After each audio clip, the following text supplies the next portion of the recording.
Alright, sit down, working. Hello everyone.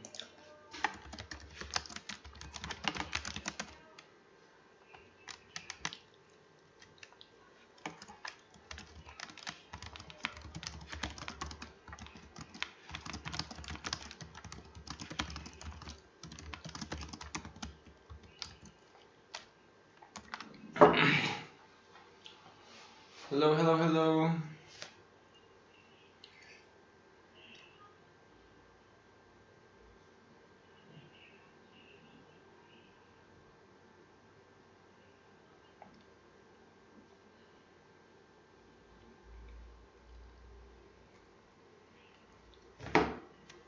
Who is here today? G6 class.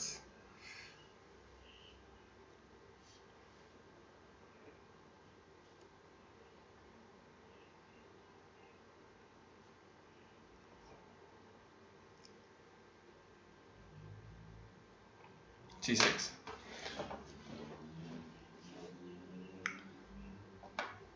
Hello, hi Marie.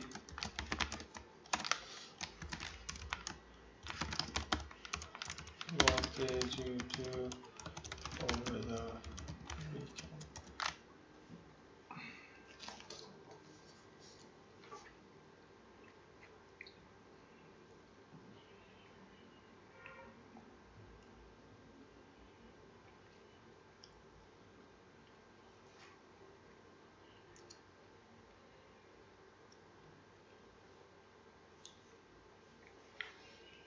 Who else is here? Marie is here. Who else?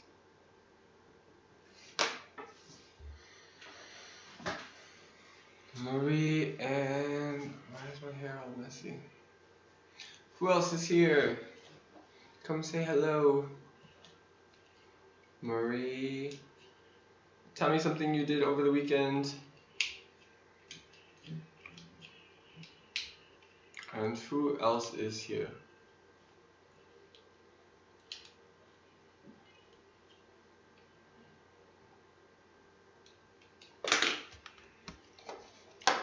Everyone else, tell me something. Who's here? Who's here?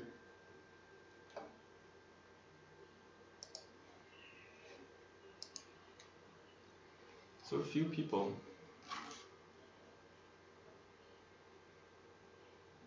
Your Korean Academy online class. That's good. That's fun. That's important.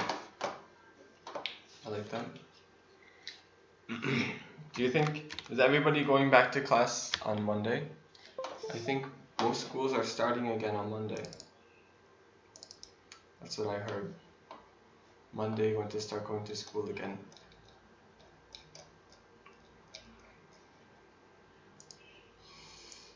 Fix this.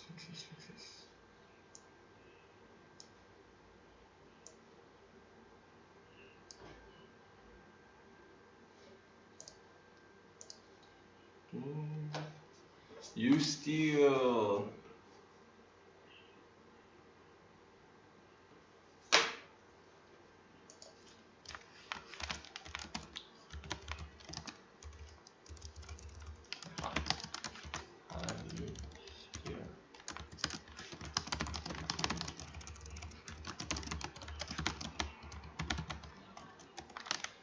You steal. What'd you do on the weekend?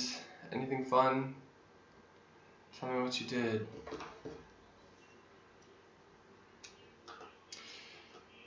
Tell me what you did. Did you do anything fun? I can't see your emails because my computer is being used for the other class. They're using my computer in the other classroom, so I can't check my email. So I don't even know if you did your homework. Unfortunately, I can't check right now. I'll be able to check tonight.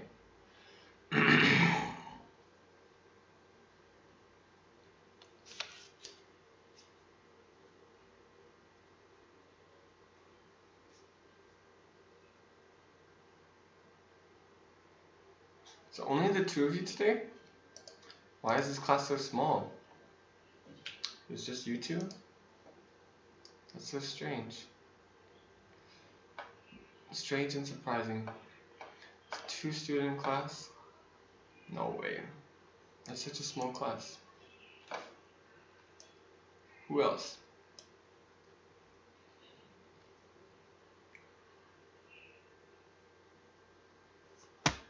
Who else is here? Just you two? We gotta start class. Can't wait for too long. But this is rare. There are only 2 people here? Why are there only 2 people here? That's so strange. So strange, so strange. What did you do over the weekend? What did you do over the weekend?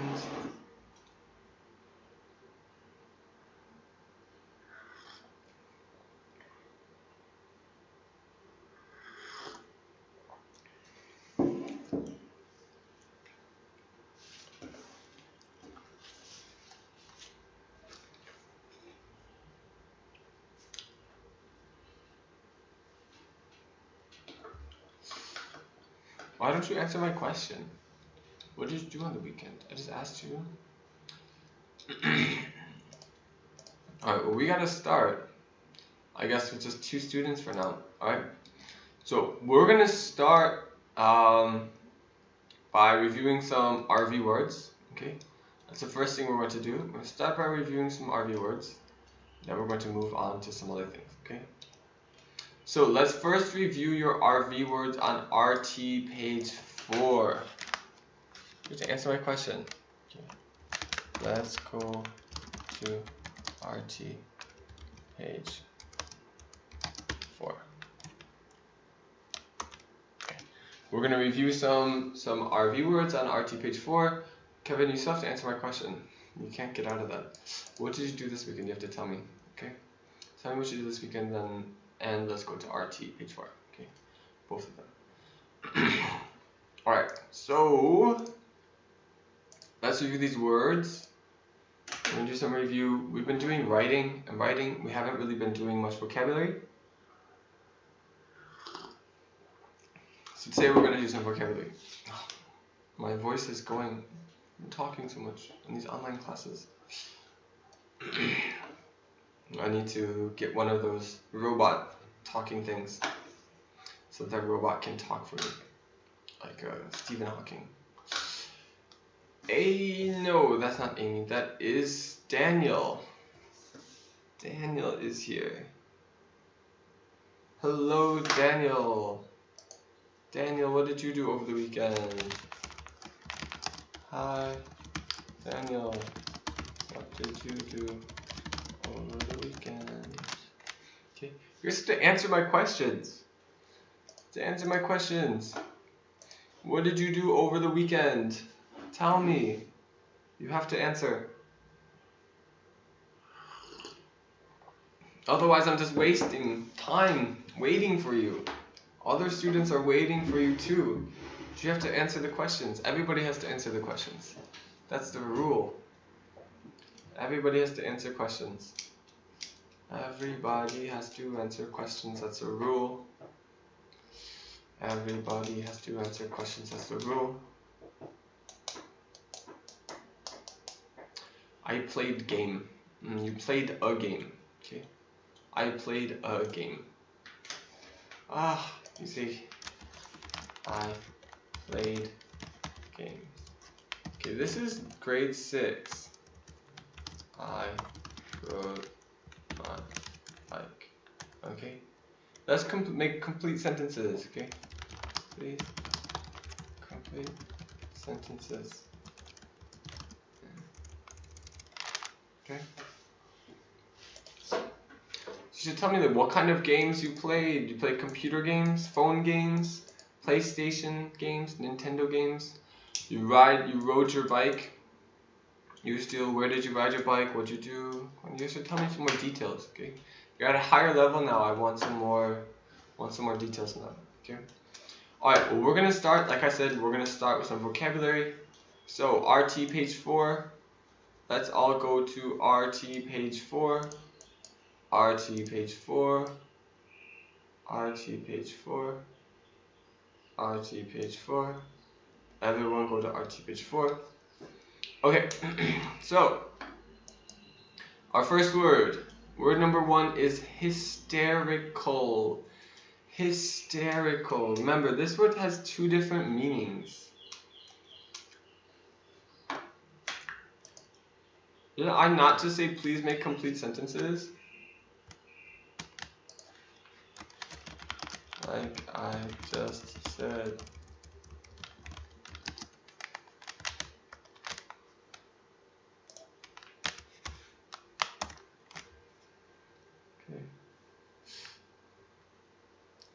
Okay. So hysterical has 2 different meanings. Maybe even 3 different meanings.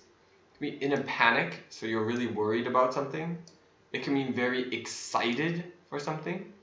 Or it can also mean very funny. You also use hysterical to mean very funny. Okay. So it has multiple meanings like that. Hysterical can mean you're in a panic or very excited. We can see here a person who is hysterical. We're describing a person. Hysterical describes a person, so we know that it's an adjective. Okay. You can say a joke is hysterical. That means it's very, very funny. The person was hysterical. What kind of situation? Often when someone is very, very scared or worried, they're hysterical. Right? When I thought I lost my phone on the bus, I was hysterical. I couldn't find my phone. It was so scary, like that. Oh, Anthony is here. What's up, Anthony? Okay, Anthony, tell me, what did you do this weekend? Hi, Anthony. What did you do over the weekend?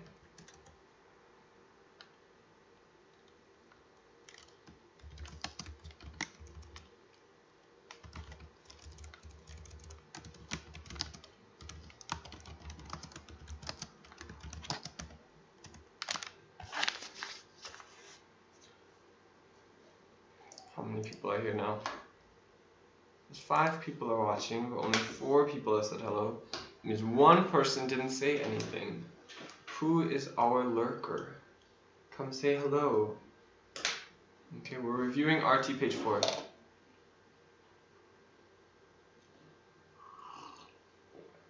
So like I said, hysterical can mean you are panicking or very worried or scared about something. Or you can be very excited about something. Okay? Or it can mean very funny. Remember, a joke can be hysterical. Something that's very funny is hysterical. Okay? Alright, let's keep it moving.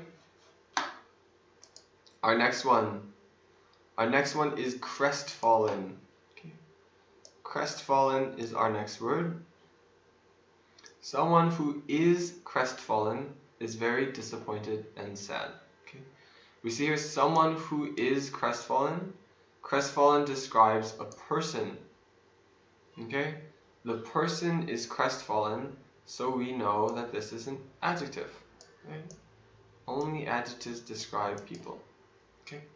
Someone who is crestfallen is very disappointed and sad. Our meaning then is very disappointed and sad. Everybody give me a situation when you have been crestfallen.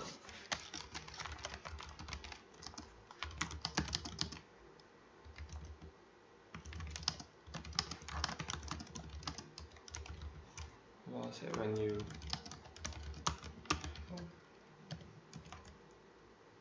Anthony, you didn't even answer my question. What did you do over the weekend? I asked you this question, you have to answer it. What did you do over the weekend? Okay.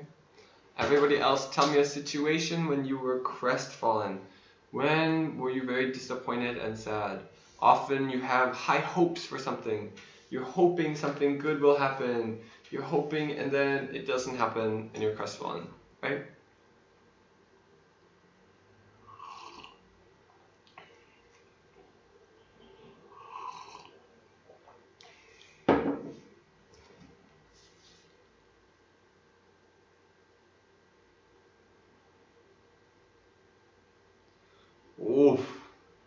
That's a good example. You studied hard but got a 0 on your test. You would be crestfallen, right? You'd be disappointed and sad. Yes, me too.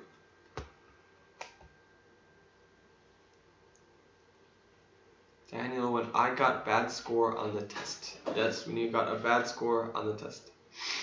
Okay, yes, you'd be crestfallen. You get a bad score on the test.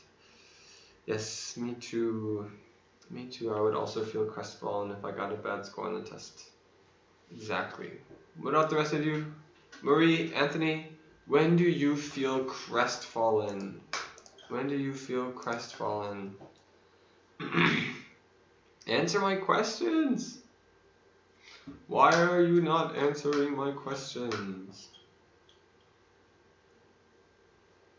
I want some answers in here.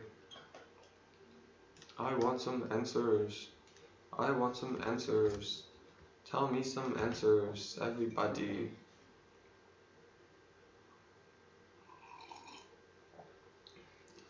Alright, when Anthony dropped his smartphone, he was crestfallen. Yes, maybe it broke.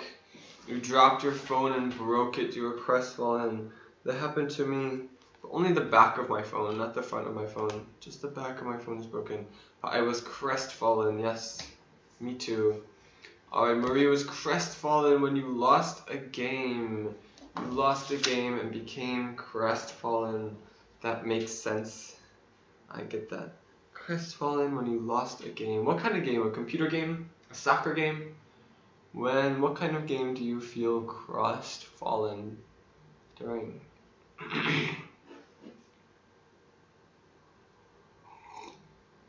Oh, but I think that's everyone. Okay, that's 4 people. Alright, good example. Very disappointed and sad. Okay.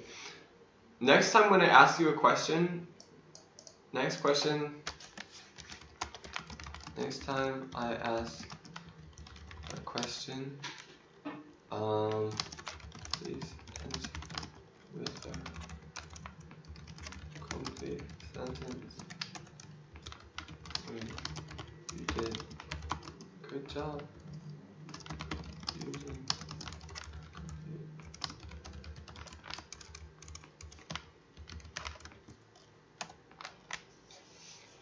You were the only one. Marie was the only one who used a full sentence to answer my question. Good job, Marie, using a full sentence to answer the question. Okay? School soccer game. Alright. Nice. I want to play soccer. Soccer's so fun. Alright. Next one. Incapacitated. Kind of a long word. Incapacitated.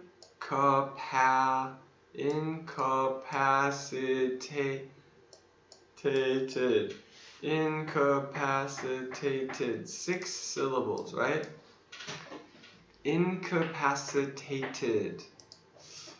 Someone or something that is incapacitated is unable to work because of damage or injury. We can see that here, someone or something that is incapacitated. So it describes something or someone. So we know right away if it describes something or someone, we know that it is an adjective, right? Adjectives describe people and things, okay? Someone or something that is incapacitated is unable to work because of damage or injury, right? That is incapacitated. Unable to work because of damage or injury. Okay. So you can think about what could cause here's an example, right? Schools are incapacitated right now. Okay, not so much because of damage or injury, but because of the virus, right? Schools aren't open right now. They're incapacitated. Okay, they're not working because of this problem. Okay, incapacitated. You can think about what could make a soccer player, let's talk about soccer, a soccer player incapacitated, maybe breaking her or his leg. That could make them be incapacitated. What could make a student incapacitated? Maybe it could be breaking your hand. You can't write. You could just write with your other hand, I guess. Maybe if you hit your head, you have a concussion, and so you can't focus, then you would be incapacitated as a student, right? Incapacitated. Can't work because of damage or injury.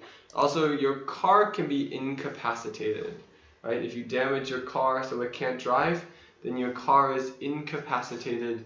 It doesn't work anymore, right? Because of damage or injury. Alright, we have next perishable. Okay. Perishable. I like this word. Perishable. We have this here. Able is our suffix. It means it can perish. Perish is used like go bad or die. Right? Perish is used, can be used when something dies. Also used when something just goes bad. When food perishes, then it goes bad like that. So something that is perishable. Perishable means it can go bad. We're talking about food. Okay, when food are perishable, it's describing foods, describing the noun. What kind of words describe nouns? We know that, all of them so far.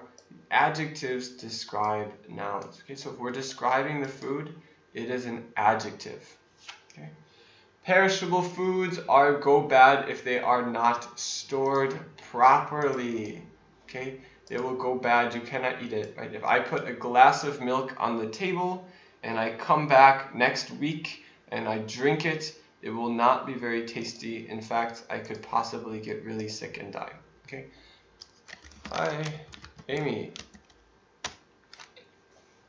Okay, good. I'll update the attendance. Amy is here too. Anyone else here? Alright. We're on RT page 4. RT page 4. We're reviewing our vocabulary words, okay? Everyone tell me a perishable food. Tell me, I said everyone give me an example of a perishable food and an example of a non-perishable food.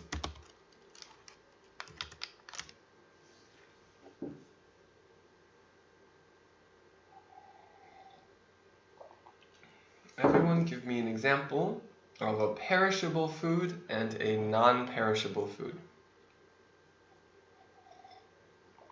So 2 examples total for each person.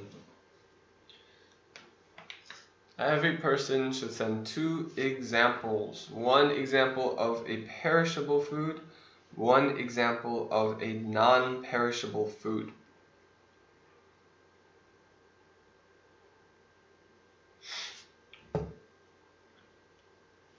Okay, month-old milk. Month-old milk is good or not good?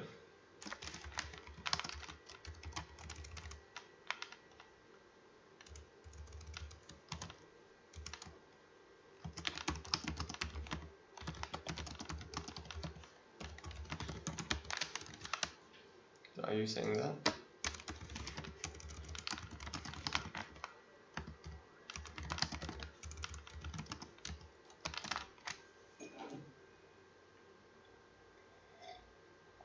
Okay, I want 2 examples from each person. 2 examples from each person. Okay.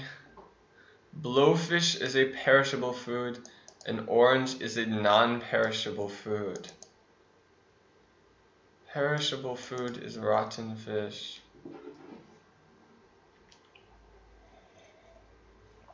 This is interesting. Interesting what you guys are saying. Okay. Interesting.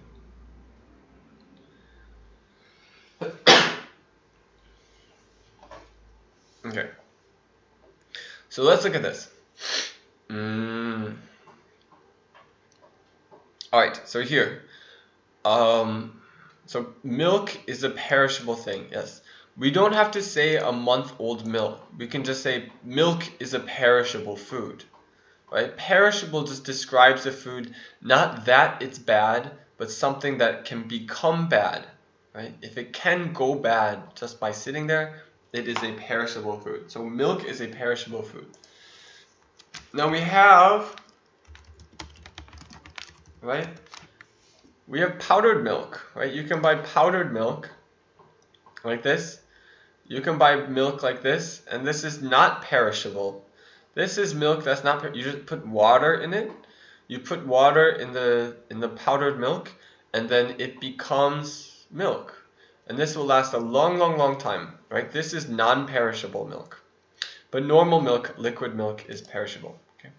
Blowfish is a perishable food. Yes, definitely blowfish is a perishable food. In kind of two meanings. The blowfish does go bad. Also, if you eat it, you can get sick.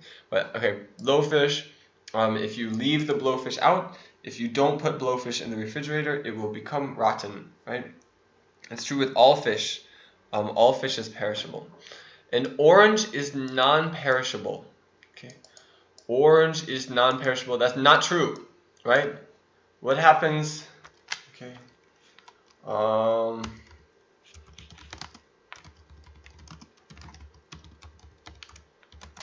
Right? It's not true. Do you want to see? Okay. Orange. What happens if you put an orange out and you let it sit there for a long time? It's kind of noisy, huh? Okay, so it seems to last a while. Okay. So it does last about a week. But this is what happens to an orange. An orange is not non-perishable. This is what happens if you let an orange sit on your table for a long time. Or not a long, long time, but 3 weeks. Okay? This is what happens to an orange. An orange is, in fact, a perishable food. It will go bad. I don't think any of you want to eat this. I don't think this is something that you want to eat. It does not look very delicious at this point. Definitely don't want to drink this orange juice. Would not want to cut it open and eat the inside of it. Orange is definitely perishable. Okay? Okay. Orange is perishable.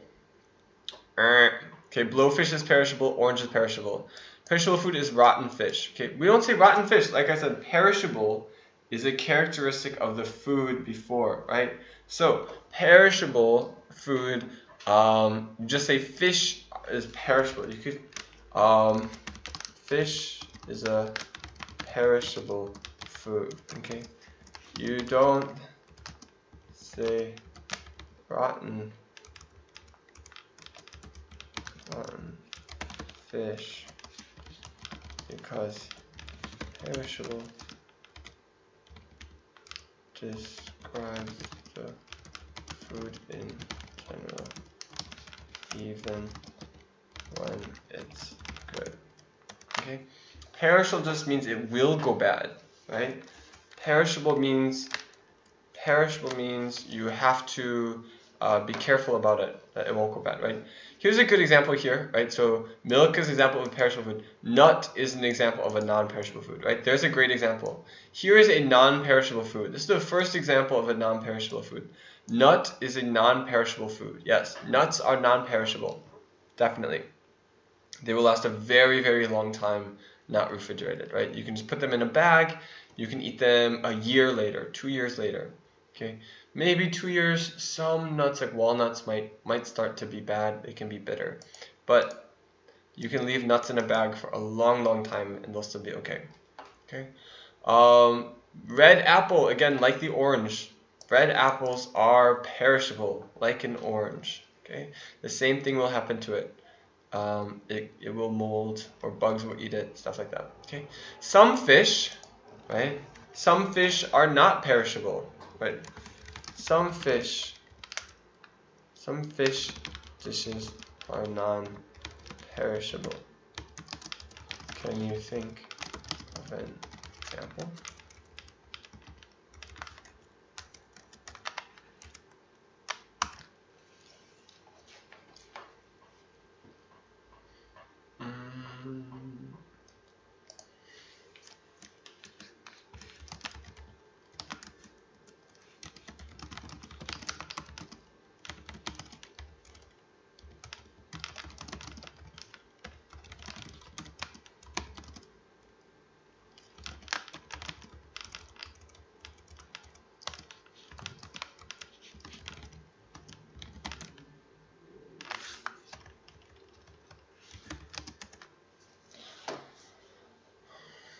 Anyone think of an example of a non-perishable fish food?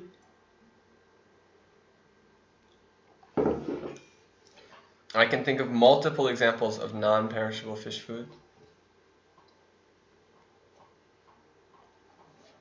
Here's an example, right? Canned tuna, right? Here's a non-perishable fish food, right? We call this non-perishable because you can keep this for years and years and it will still be good when you eat it, right? You can keep this for a long time in a can and it will still be fine, okay? Right? Also non-perishable, right? You can keep this for a long time and it will be okay. We also say, okay, this is also non-perishable, right? This is non-perishable fish also, okay? Non-perishable because they're dried and salted. They don't go bad. I mean, eventually they will go bad, but we consider them non-perishable. You can have a bag like this for a long time, right? And it won't go bad. Okay, this is non-perishable. Okay, skate.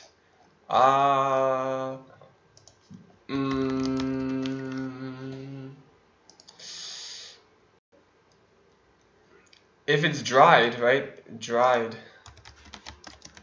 Like if it's dried, it's kind of scary looking. It kind of looks like a person. Oh, it looks like some kind of like animal of like a movie, like Aquaman or something.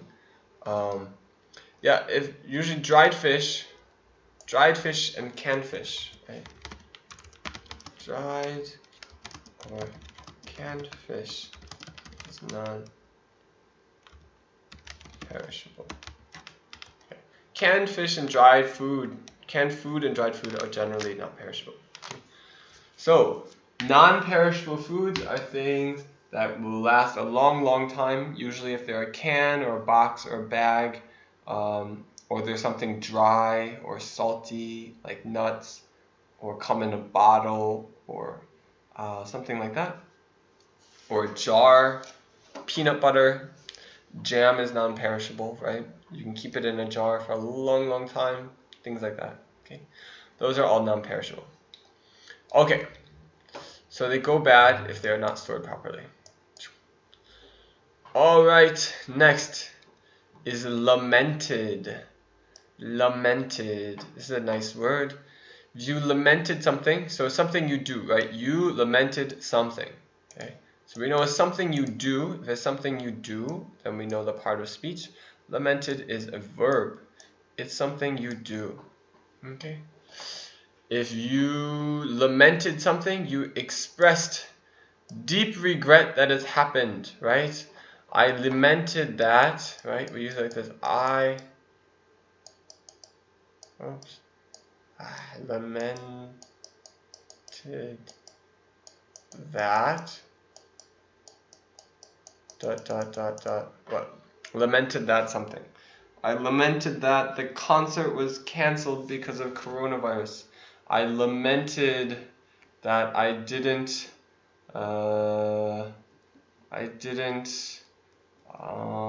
get to eat my favorite food when I was in Taiwan, something like that, right?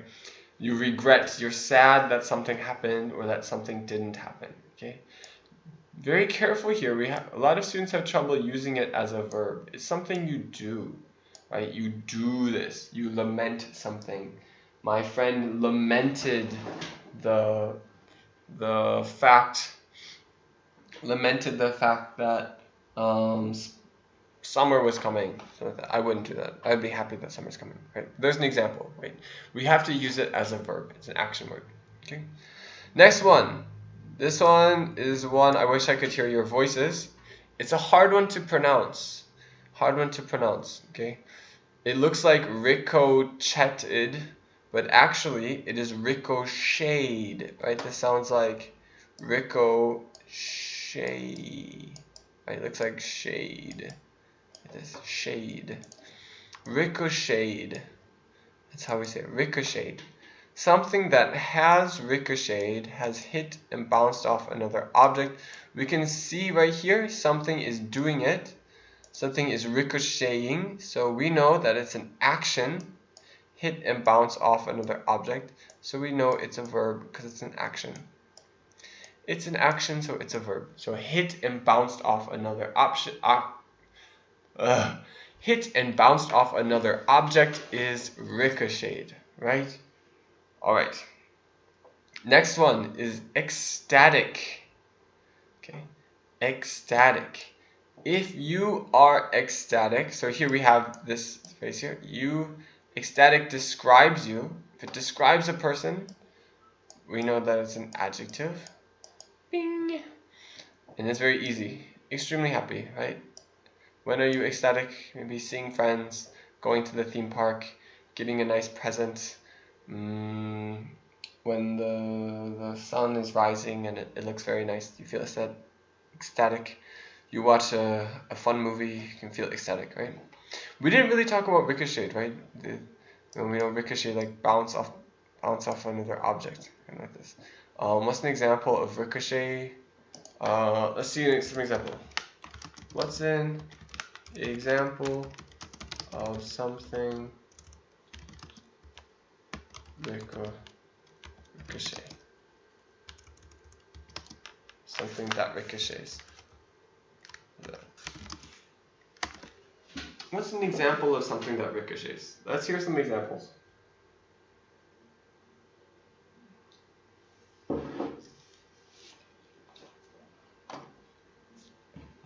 Can someone give me an example of an object that ricochets?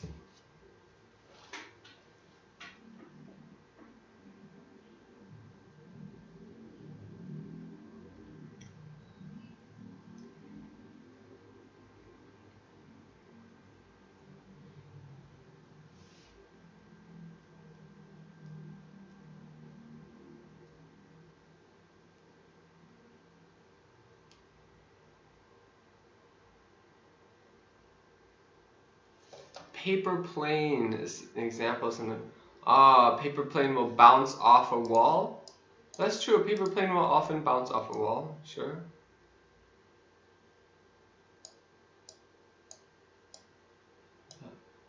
Bounce. That kind of looks like garlic. Hit the wall, bounce off of it. Sure, that's an example of something that ricochets. Anything else? What else ricochets? I'm sure if you guys think hard, you can think of lots of different things, right? Like, I saw a really funny video before.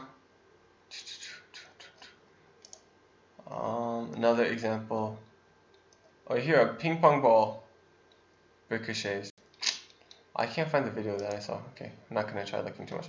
Okay, a ball or bullet is an example of ricochet object.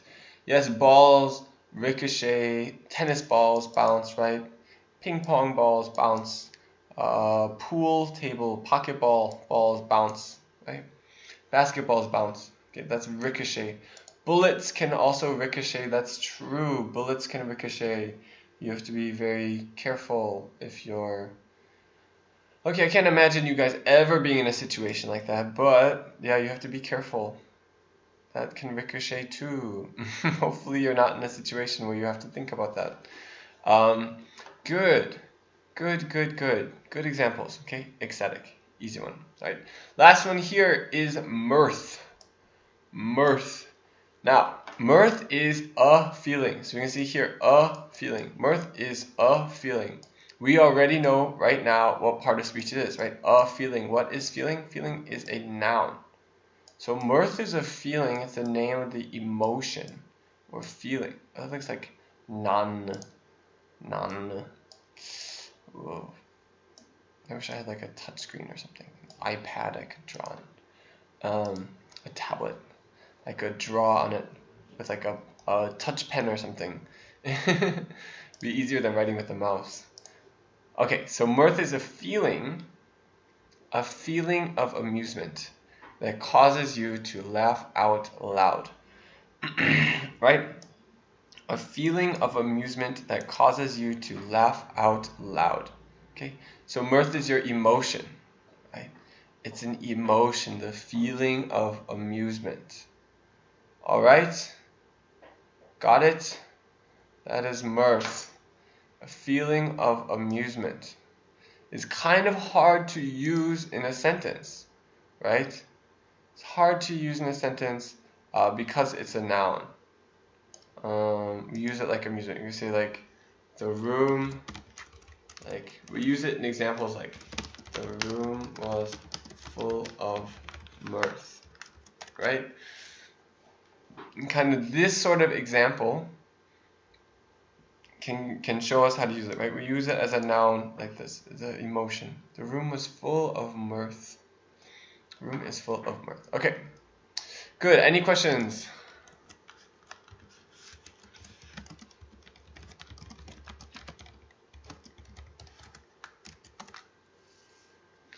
Any questions about these words? Any questions about these words?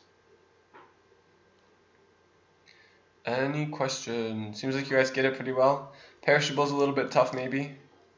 Remember? Perishable just means the food can go bad, right? It's like fresh foods are perishable, right?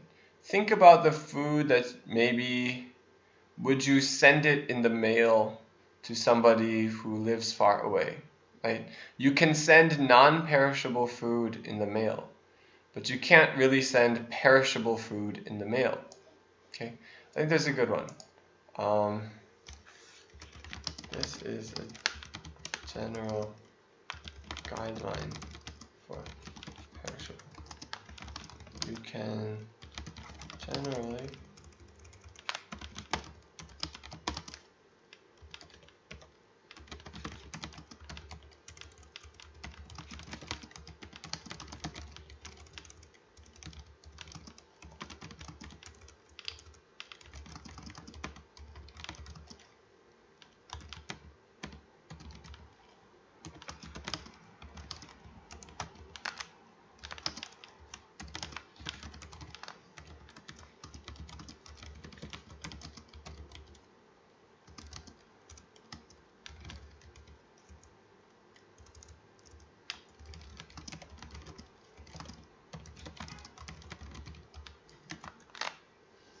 like, for example, if I wanted to send some food to my mom who lives in America, if I was going to send her some food, I was going to mail her some food, I would only mail her non-perishable foods, right? I would not mail her milk. I would not mail her blowfish. I would not mail her oranges. I would not mail her rotten fish, milk. I would mail her nuts. Right, that would be fine, but I wouldn't mail red apples either, right? I would only mail like non-perishable food, things that are canned or dried, things that wouldn't go bad like that, right? Okay, seems like you guys got it. Let's keep it moving. Which one should we do next? Maybe we should do this after break. Okay. We only have a few minutes. Hey, let's take our break early today. Okay, break. If there are no questions, let's take our break now until 6:56. Okay.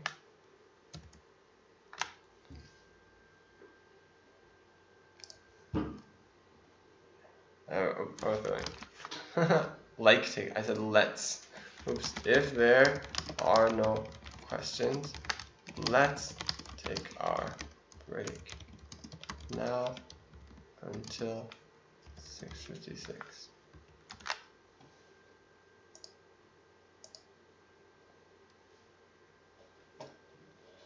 Okay, break time. See you after break.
How many joined? We have 5. Did you write the name, right? Yes. No Gio? No Gio. Unless she hasn't said anything. Daniel, Anthony, Amy, okay. And Marie. Just send the link.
person who was like early in it.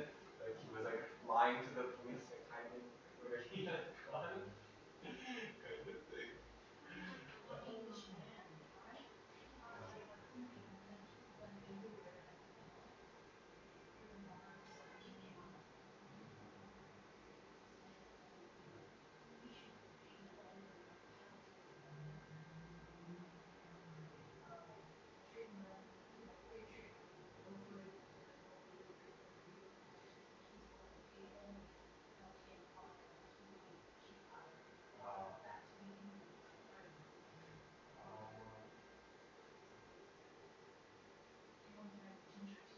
Oh, no, thank you. I have some extra. No, thank you. But like talking all day is like working out my throat.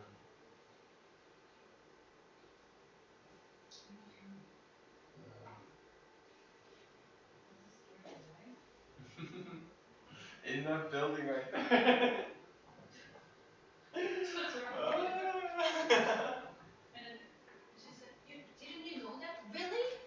It's just right there. Right there. Next And door. then that is the Lamborghini's apartment. Oh, really? Yeah. That's why they're not telling to you. Ah.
Alright, everyone back. Everyone back. Hello, hello. Are you all back? Who's back? You still's back.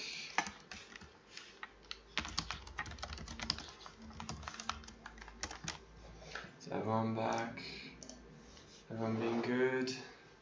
6 people here.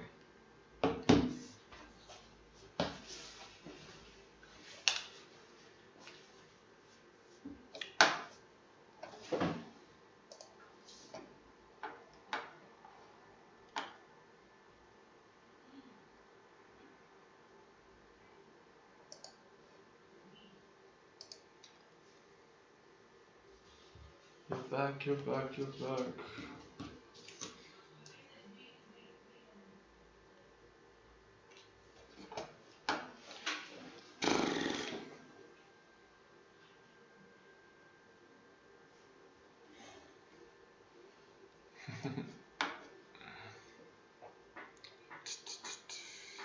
Marie, Amy, you still. Where's Daniel? Where's Anthony?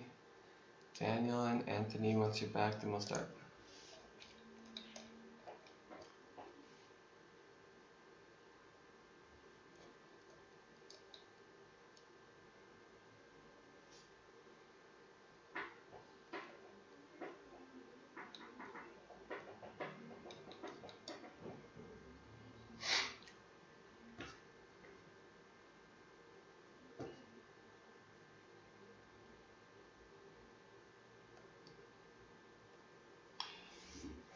Daniel, Anthony, where are you? Where are you? 7 o'clock. Anthony, where's Daniel? Daniel, where you at?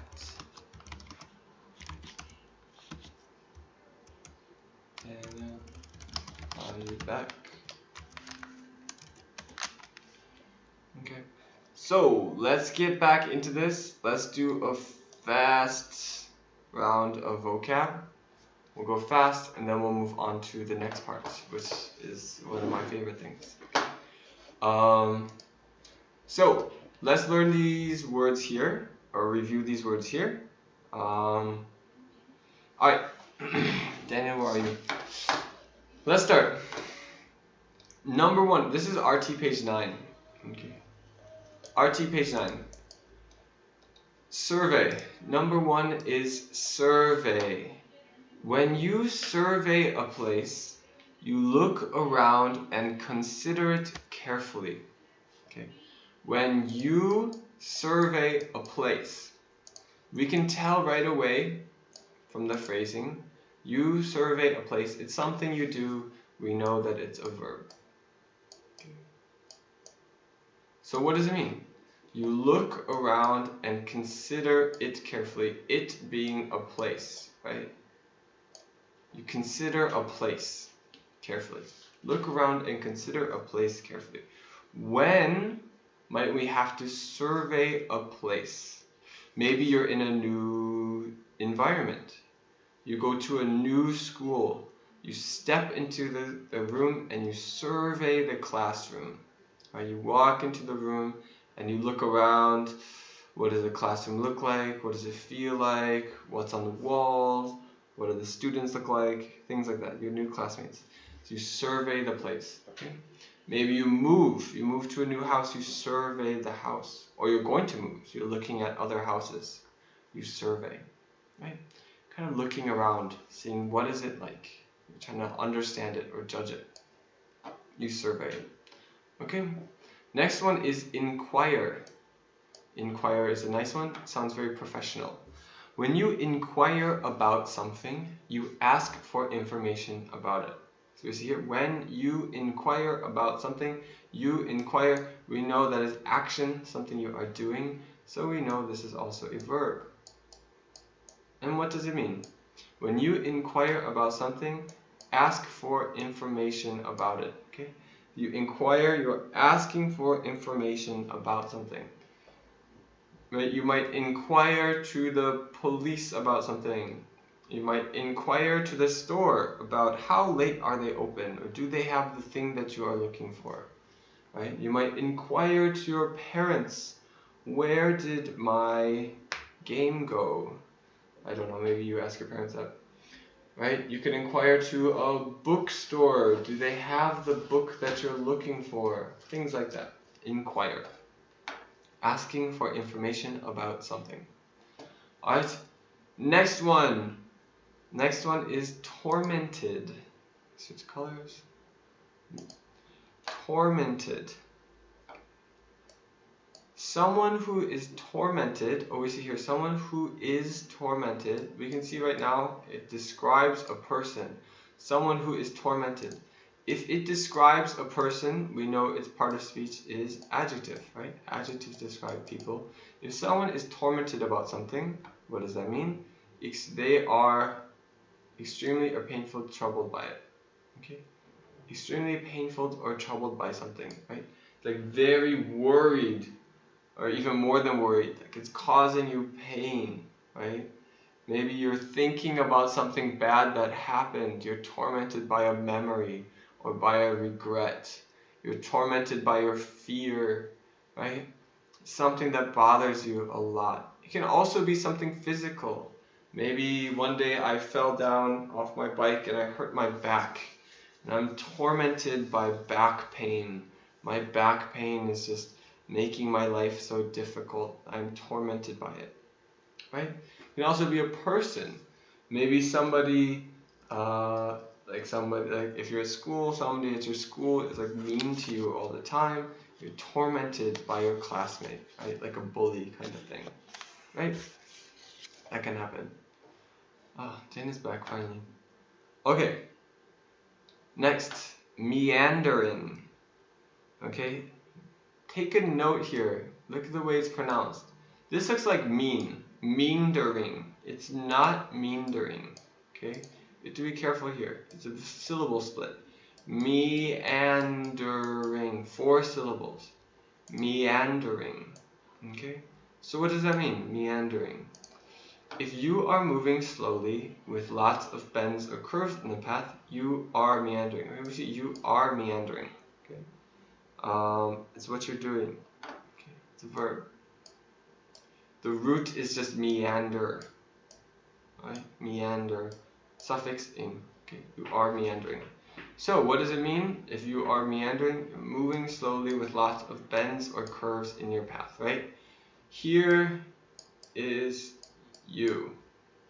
Here is your, I don't know. I draw houses in such like a American way. Houses don't really look like this in Korea, do they?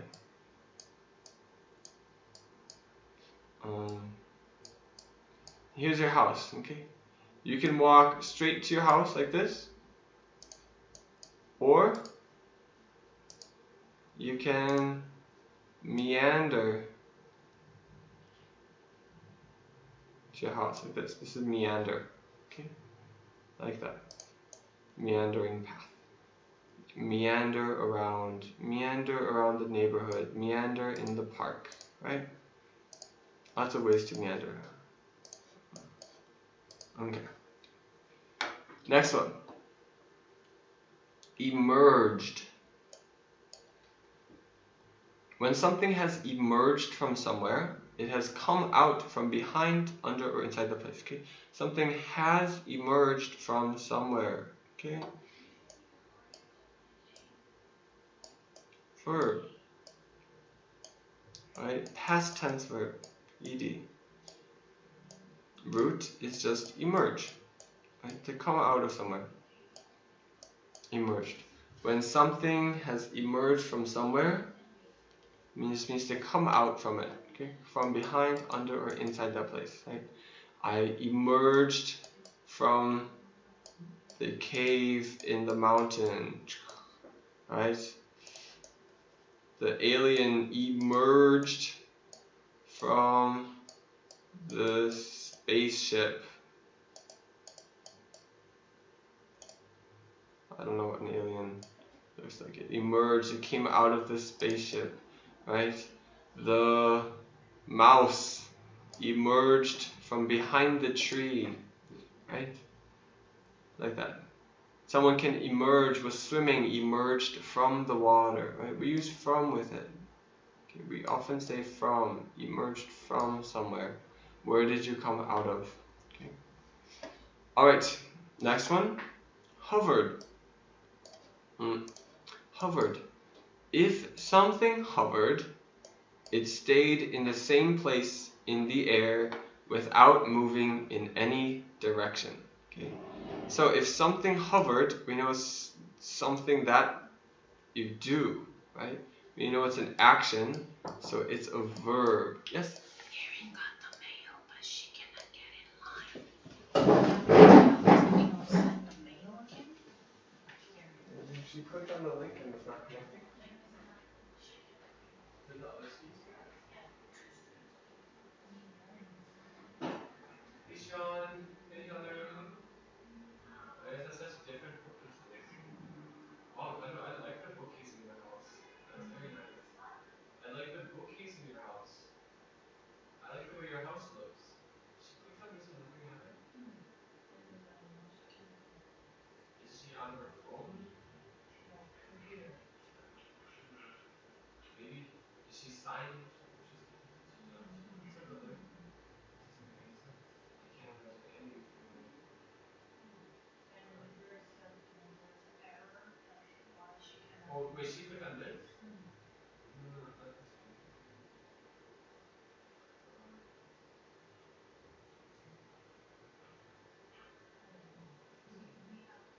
What is your email address?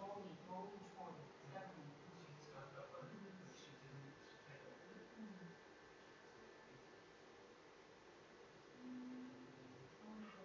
Can't think of any reason why it couldn't work. Especially if it worked there. Unless anything to power the computer.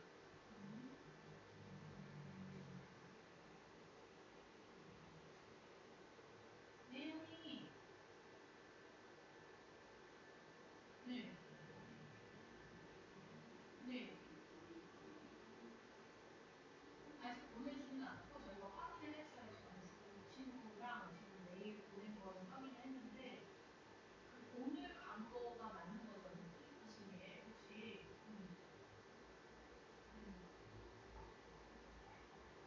네 맞아요. 그게 지금 맞아서 두 친구도 들어와 있고 다른 친구도 들어와 있거든요. 그 뭔가 세팅들에 여러 가지 조건이 안 맞는 그런 거 아닐까요? 혹시? 네. 저희 그냥 애들 책 읽고 기다리고 있으니까 확인해봐 주세요, 언니. 네. 와우! Look at the dog!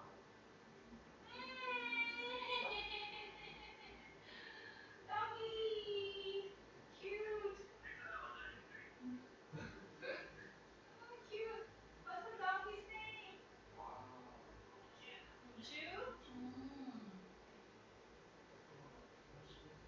Yeah, I will take a look. And she said she will try it out, log out, and then try it again. Okay. Thank you. Okay, I'm back. I had to help with the other computer. I'm having computer problems, connection problems. I think it's all going to be fixed now. Also, Amy, your dog is really cute. I just saw your dog because Hyunu is on the other one, and your dog is very cute. Anyway, we're continuing. Hovered.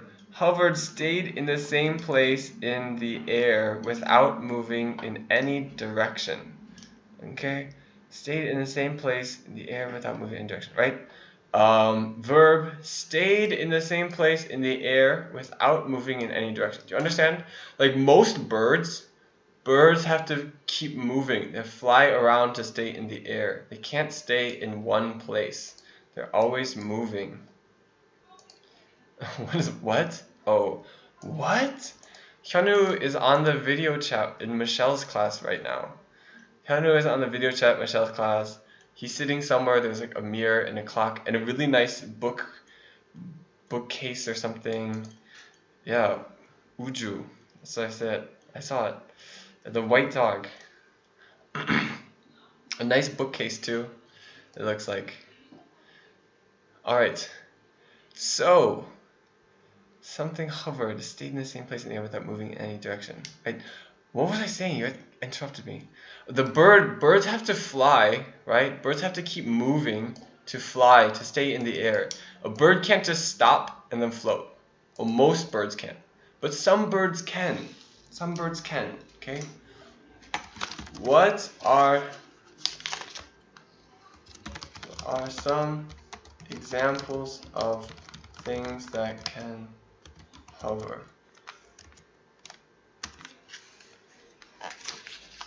You steal. How do you know Amy's dog's name? Are you guys friends?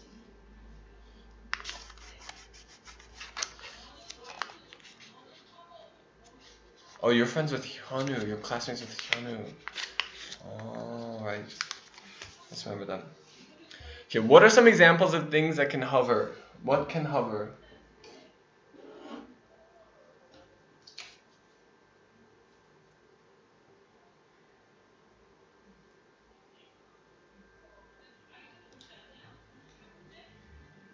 I want to hear some examples. What can hover? Let's hear some examples. What can hover? Send me some examples. I am in same math academy. Oh, okay. What are some examples of things that can hover?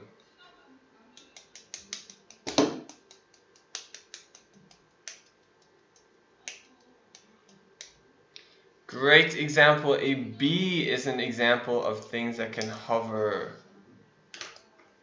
We would say a bee is an example of something that can hover. A bean, not a bean. A bee is an example of something that can hover. Okay. Excellent. Example, right. And we graduated same year and we same class. We were same class in 5th grade. Yes, you and Hyunwoo. I know. I saw him in your yearbook. Remember? You showed me your class photo book, and I saw Hyunwoo in it.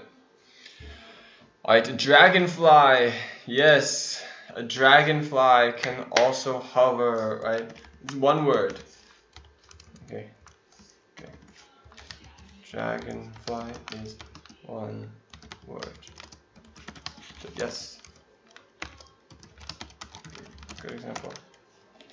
What else? Anything else? You're doing insects. What else is not an insect? What else can hover?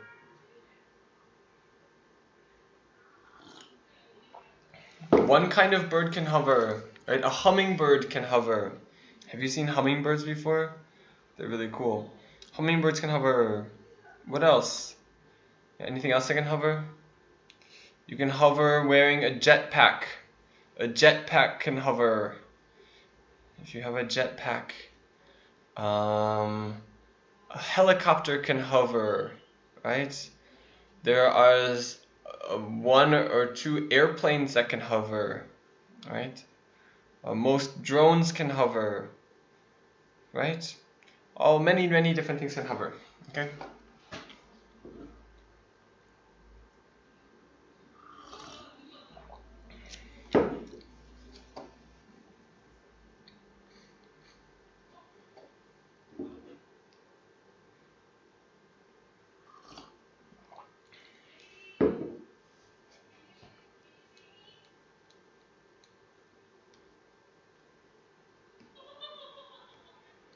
Okay, so we're gonna continue. Looks like you guys ran out of examples. I'm gonna keep moving them. Okay. Next is subtle. Okay. Notice the B is silent. Silent B. It's not subtle. Not subtle. It is subtle. Subtle. Subtle. Subtle. Subtle. Okay. When people or things are subtle, they are not immediately noticeable, but they can be very effective. Okay. I'm going to say not immediately noticeable. Okay, it's kind of like gentle or quiet. Okay, it's like just a little bit. Right now I am, okay, let me show you. Right now I'm drinking tea. It's ginger lemon tea. I already put water in and I drank the whole cup. I put more water in, so my tea is very weak. It mostly tastes just like water, but it has a subtle ginger lemon flavor. Right? It's not strong. Subtle is like the opposite of strong or obvious. The opposite of obvious, right? So it's kind of like not immediately noticeable. A subtle flavor, a subtle feeling, right? It's just like a little bit, like a gentle feeling or a gentle trait, right? There are subtle differences between the two books, right? Those sorts of things. My friend got a subtle haircut, okay? Did not cut a lot off, it was just a little bit. Those are all subtle, okay? When things are subtle, we know it describes it, it's an adjective, okay? Alright, last one here. Frolicked. Frolicked are, what am I looking for? Our root of the word is just frolic. Our suffix is ed, frolicked. So if we know something has frolicked, we know it's a past tense verb, right? Past tense verb is frolicked.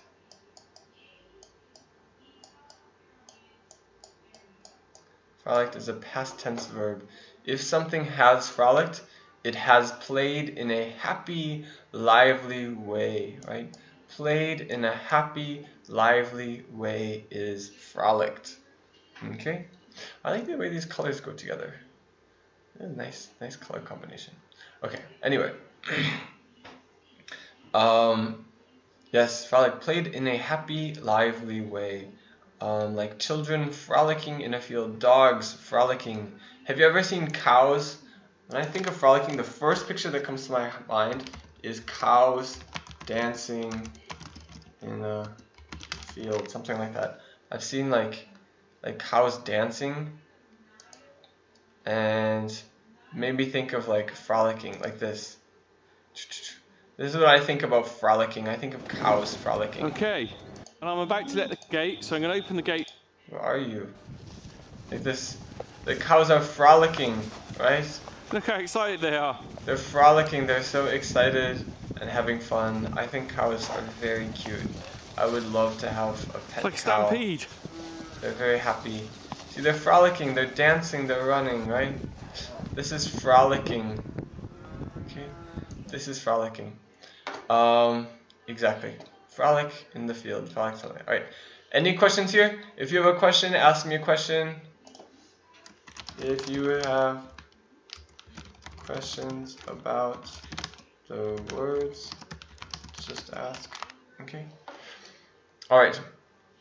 But for the most part, these are more straightforward. I think subtle is a very important, useful word. It's maybe the hardest one here, but it's a very nice one to use. Like subtle, something can have a subtle feeling or a subtle texture, a subtle flavor, a subtle smell, right? Okay, let's continue. Okay, so we are going to talk about now, we've done 2 pages. Yep, you have a question? You have a question? Or the cow is cute, you agree? We're going to continue on to poetic devices, right? Poetic devices. So we know poetic, we are talking about poems. Poetic is the adjective for poems. Things that are like poems, things that are related to poems are poetic. Devices is like tools, things that we can use to make poetry. Okay, these are poetic devices. We have 8 of them here. There are more than 8, but we see 8 of them here. We are going to talk about them. Okay? So, poetic devices. Let's go through one by one. Let's just go 1, 2, 3, 4, 5, 6, 7, 8. Okay? Why do I keep trying to mess? Okay. Our first one, number 1. Well, I guess I have to read it. You guys can't read it. Well, I want you to read it, but I can't hear you if you read it. So our first one is word choice. Word choice. We know word choice. It's your choice of words. Which words are you choosing? Pretty straightforward, right? Word choice helps readers picture what the poet is describing, right? Certain words or combinations of words can make the reader feel sad, cheerful, or even angry, right? Our choice of words can really affect how we feel about the subject or about what's happening in the poem. Okay? We can use words that are simple or words that are complex, words that sound sad or words that sound angry, right? All these different things, different aspects of word choice. We always have choices. You can say sad, or you can say like wilting, right? You can describe it in a poetic way. You can use negative or melancholy, or we had a word up here, right? Use crestfallen, right? Use all different words like synonyms, right? It shows like words and combination words can give the reader specific feelings, right? So word choice is very important in that way. Okay, we know how to give the reader certain feelings. Okay, punctuation. Punctuation is a big part of poetry too. Some poets use lots of punctuation. Some poets never use punctuation. Punctuation can make a poem sound short and choppy or long and flowing. The poet may use no punctuation at all, right? Give you an example. This guy used really interesting kind of punctuation. Maybe we can see. Oh, there's a picture. That's what he looks like.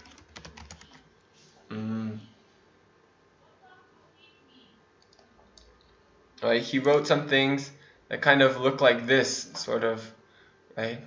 You can use different lines, and here there is no punctuation. It's just kind of, oh, there's a period here and a comma here, but it's mostly just kind of blah, blah, blah, like thrown around the words to give a feeling, right?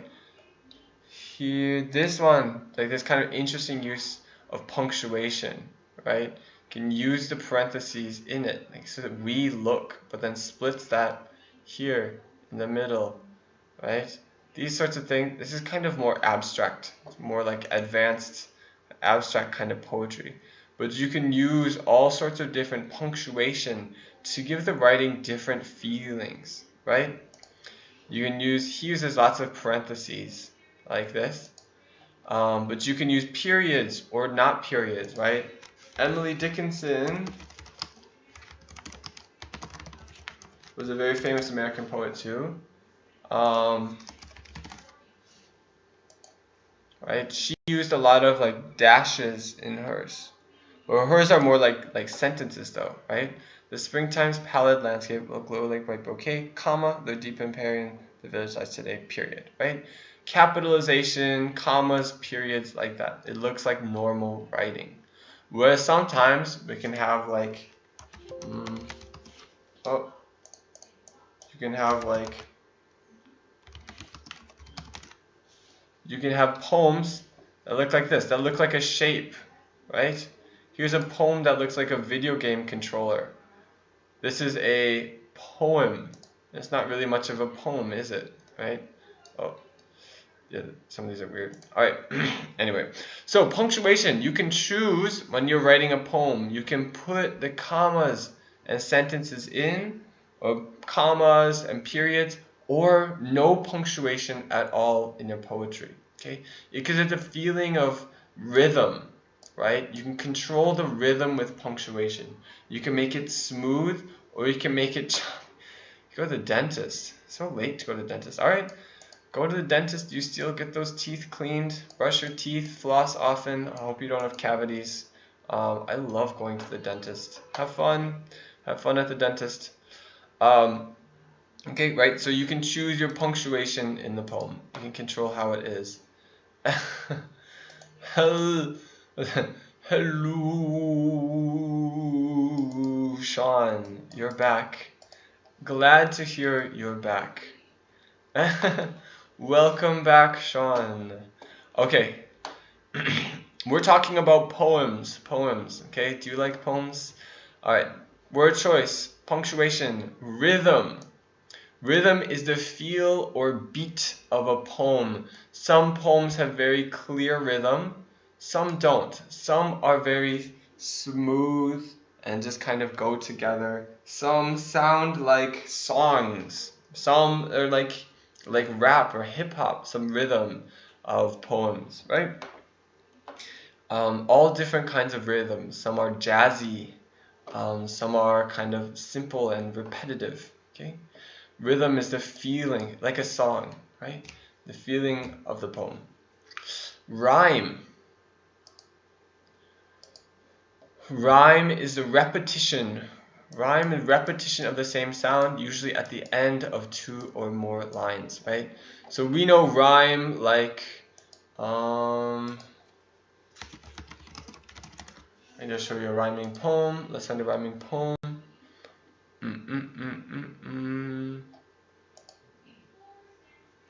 The owl in the tree is watching me, for he likes fat mice for dinner, you see, right? Tree, me, see, right? His eyes are round, they see everything, especially at night. They don't miss a thing, right? They swoop from on high and catch their prey. I must beware of its clutches and scurry away, right? Pray and away, right? Words that have that same kind of sound are rhyming, right? You know, the same thing in like I'm sure lots of you listen to hip hop, right? And rap, rhyme is very important in rap. It can be at the end of the line, it can be in the middle of the line too. Okay. Rhyme gives a feeling kind of like a song, and it makes it feel like everything fits together. All right. Stanzas. Stanzas are the major sections of a poem. They're kind of like the paragraphs of a poem. You make them in a way that looks and sounds pleasing. We choose how to split up poems into stanzas, right? We can see frost,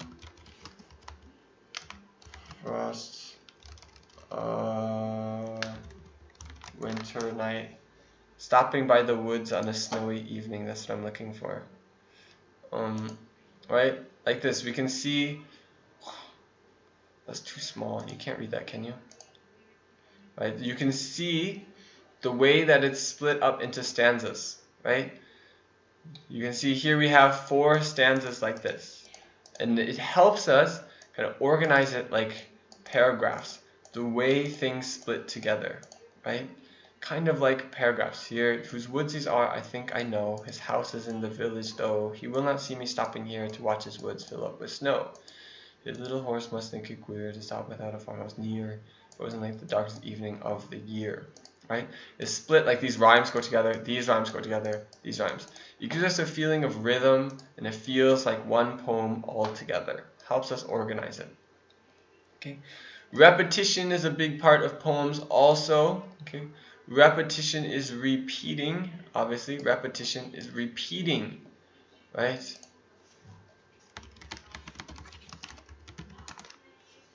Now let's look at some examples of repetition in a poem.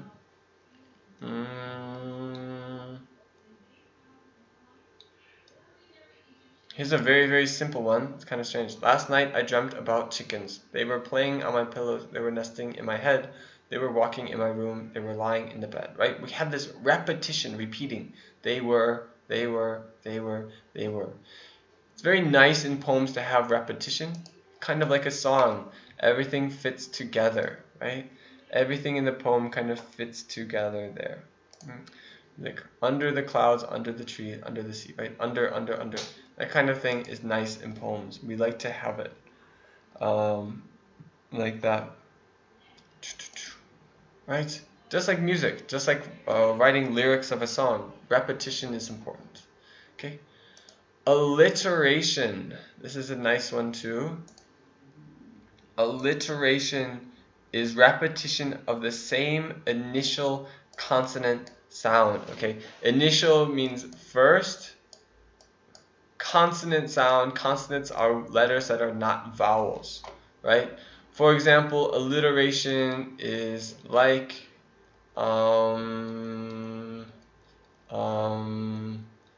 40 fantastic fiery foxes, right? Alliteration, they all start with the same sound, right?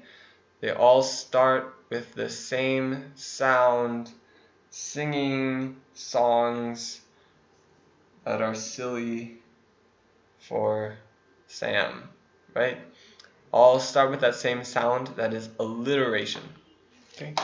Then our last one, this last word, which I really like, it's a fun word, onomatopoeia. Okay, I would like you to say that. Onomatopoeia. Onomatopoeia. Okay, you're not going to have to spell it. It's kind of tricky to spell. Onomatopoeia is the use of words that imitate the sound they describe. Korean has lots of onomatopoeia. Lots of words are like this. They're words that sound like the thing that they're describing, right? For example, words like boom, right? We say it's a boom. Well, a boom sounds like boom, right? You can think like a word like smack. Like if you smack the door, it's like you hit it, and it sounds like smack. It has that sound, right? That's onomatopoeia. Words that sound like what they describe. Okay. We have an example of a poem here. Let's try to find these poetic devices in this poem. Alright? So I'm going to read this poem. I want you to read along with me. Alright? Whale sighting. Sighting means like seeing. So seeing a whale. Majestic creature, treasure of the seas, emerges from the water, a living, breathing geyser. Leap, smack, splash, back down in a flash. It waves goodbye. Majestic creature, treasure of the seas, the sighting of a wondrous whale. Alright, let's start backwards, okay? What are some examples of onomatopoeia in this poem? Somebody tell me, what examples of onomatopoeia are in this poem? Can someone tell me? What's an example?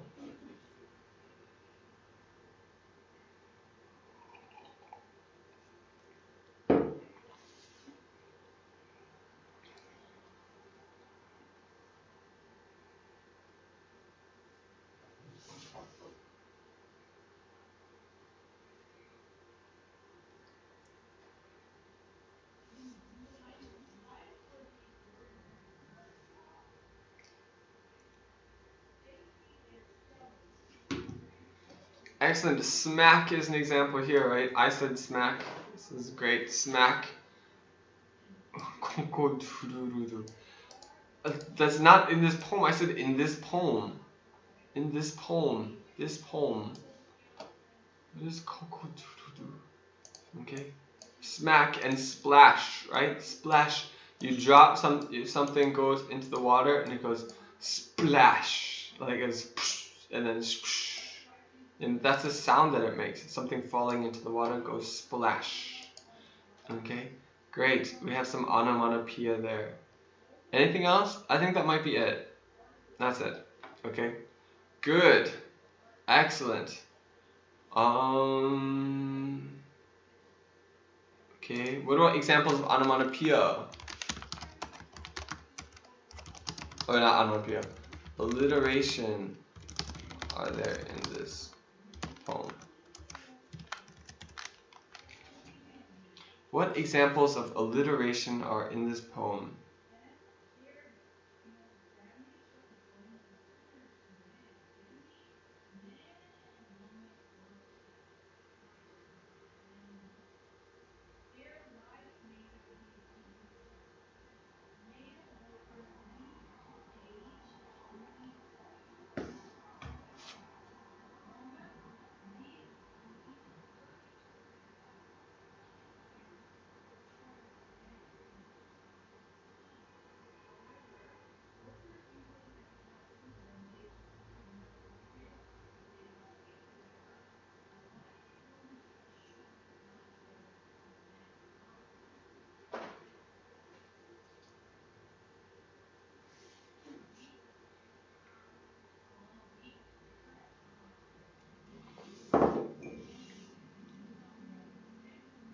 Does anybody see any? Words next to each other that start with the same sound.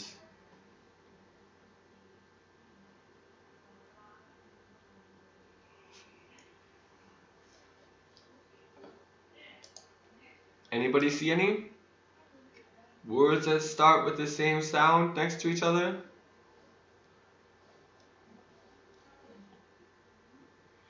Well, that's a rhyme. Okay, so we have rhyme.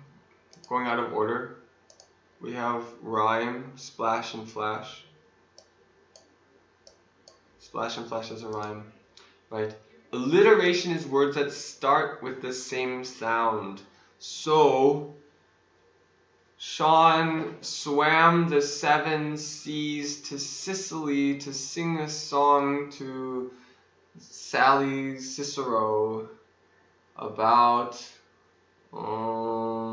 sweet salami in the setting sun in a silver suit, slippery suit. Okay, right? This is alliteration, right? Things next to each other. Okay.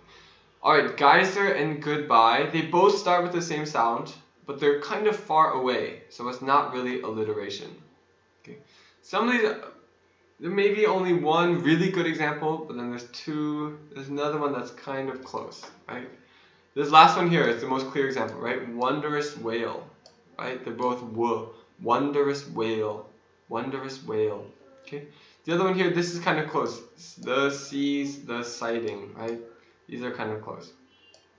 The seas, the sighting. Okay. Living, leap. Living, breathing, geyser, leap. Yeah, they're not close enough to make it feel like it. Okay. Usually alliteration has to be closer together. Okay. Alliteration should be closer together, like treasure of the seas, the sighting of a wondrous whale, right? These are really the only clear alliteration here. Okay. Do we have repetition here? Any repetition in this? Okay.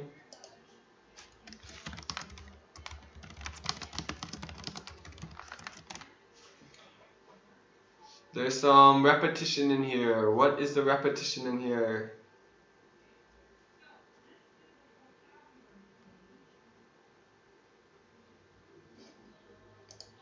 Where is our repetition?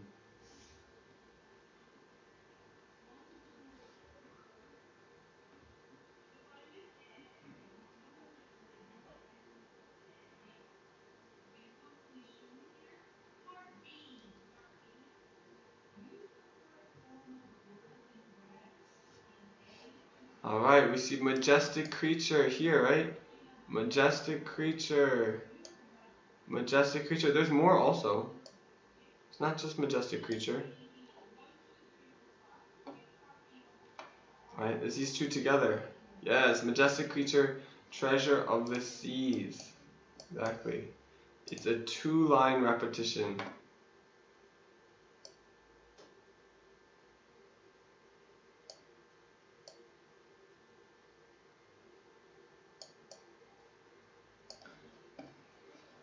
Okay, stanzas. We only have one stanza. Okay, not helpful. Rhyme. We already said rhyme, splash and flash. Are there any other ones here?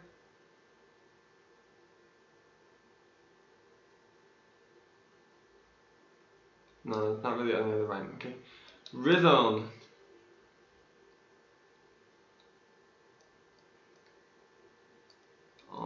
This doesn't really have a clear rhythm. Punctuation. Okay. So I'm going to comment on the punctuation. Okay. There's not really clear rhythm here, but we do have punctuation. Okay. Punctuation here, right? We have comma, comma, comma, comma, or comma period. Right? It's like a real sentence. Majestic creature, treasure of the sea, emerges from the water, a living, breathing geyser. Right? It's a complete sentence. It's a complete sentence. Leap, smack, splash, back down in a flash. It waves goodbye. Right? We have the dash, period, period, comma, comma, period. Right? Lots of punctuation here. Structured kind of like real sentences. Right? Okay. And then word choice. Okay. Any word choice you found interesting here? So any word choice that you found interesting here?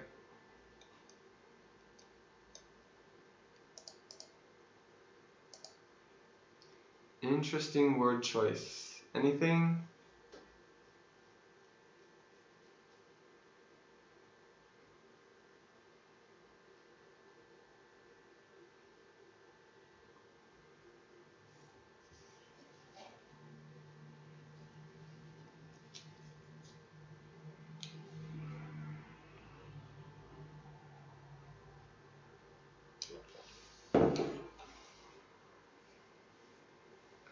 Anyone? Any words you thought was interesting?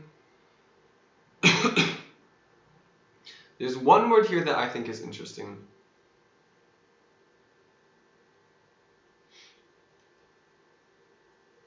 Maybe two. Maybe two words that I think are interesting.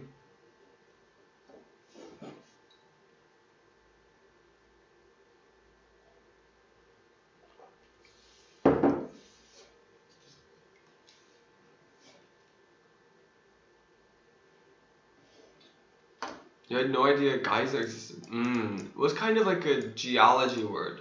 So geyser is what is like a place. It's kind of like a water volcano, I guess. It's a place like in the rock where underneath. Let me draw a picture. We have like the rock, usually close to mountains. Then underneath, like down, like the water is down underneath the ground, right? And you all know that, right? You guys know about. So underground, there's the water, but it's very hot down below. Places where it's very hot, like when there's magma down here. Very hot down below. So the water gets very hot. The hot springs come up, right? And then the geyser is where it shoots up. The hot water shoots up out of the ground like this, okay? I've seen some before. They usually smell like eggs. Right, like this, these are geysers. They usually smell like eggs because the sulfur in it. But they can be pretty, they're like natural fountains. Yeah. Anyway, so geyser. I would say majestic. I would say majestic is an interesting word choice. Majestic is an interesting word choice here. Majestic creature. It feels like a queen or a king, you know, royal. Majestic creature. It has a very strong feeling to it. Everything else here is kind of just general words, but majestic is a strong word choice. Okay. So I want you guys to think about poems. Your homework is going to be to write a poem, in fact. Okay, I want you guys to write me a poem. Oh, I don't have the page. I want you guys to write me a poem for your homework. Let's see, what kind of topic should we write a poem about?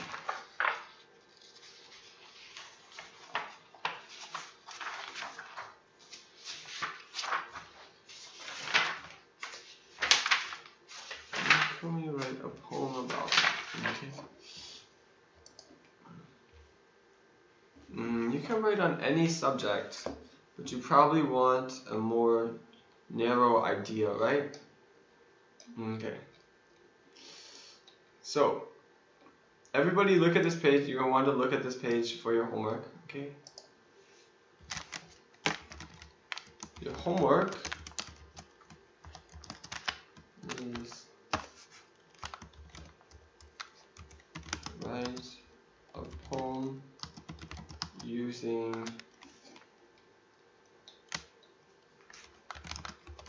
poetic devices and RT10. Okay?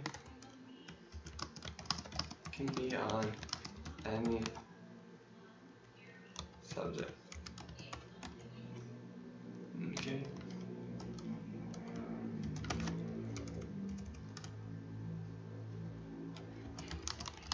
can look out.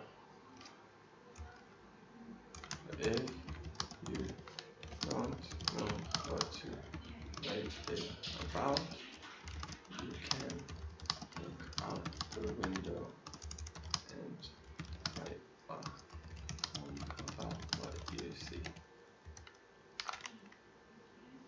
You need to use everything of them, every one of them.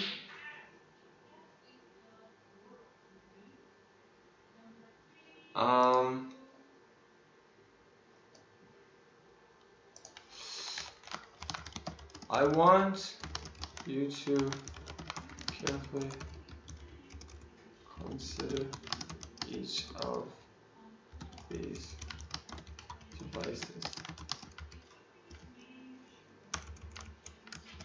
Try to use interesting word choice.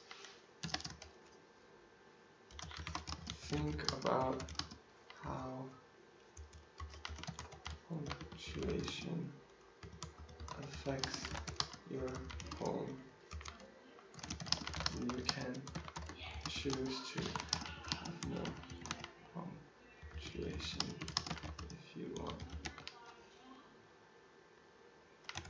Okay.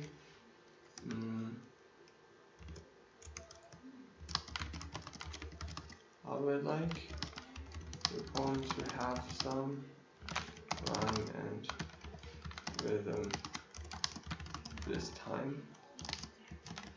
Maybe next time you can write poems without.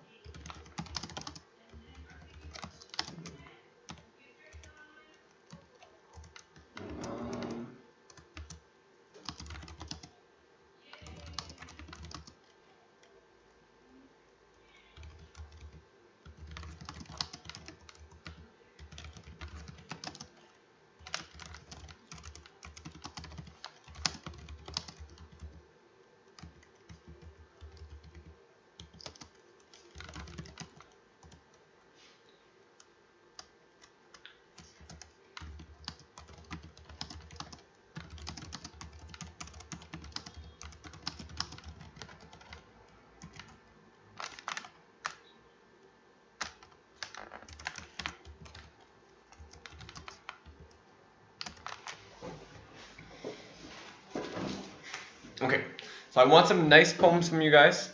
Okay, you can write about any topic, and if you don't know what to write about, just look out your window. You can write a poem about what you see out the window. You can write a poem about your life. Write your poem about your family. Write your poem about school. Write the poem about a lamp. Write the poem about your computer. Write the poem about nature or about the sun or about love. You can write the poem whatever you want. You can read other people's poems for inspiration. I think that's a good place to start. Read other people's poems so you know kind of what to write about, and different styles that people use. But people can write poems in so many different ways. Right? People can write poems where it's just like one line on each word, right? William Carlos Williams.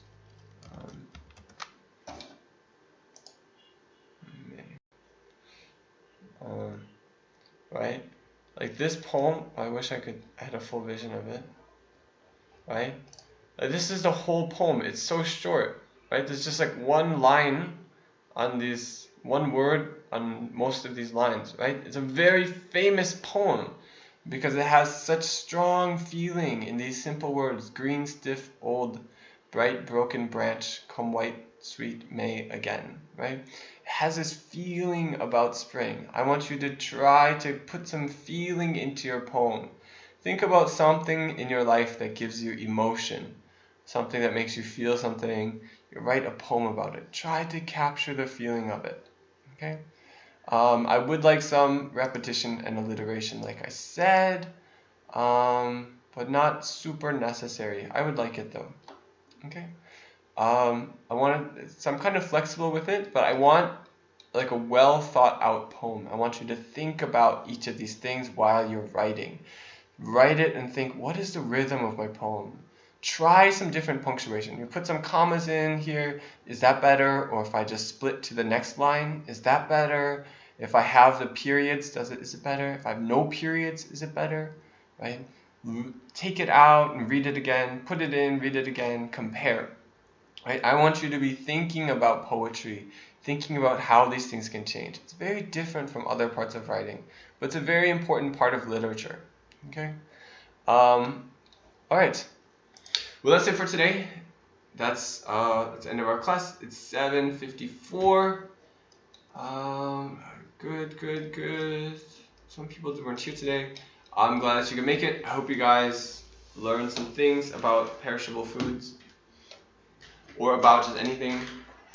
Just some vocabulary review and poetry. Remember, poetry is very important. I'm glad that you got to learn a little bit about it today, and I hope you continue to learn about it.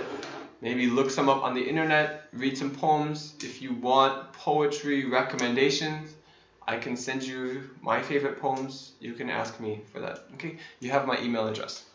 All right. Yeah. Okay, that's it. Have a good night. I will see you later. Goodbye. So long. Farewell. Yeah, and send me your homework. Send me your poems.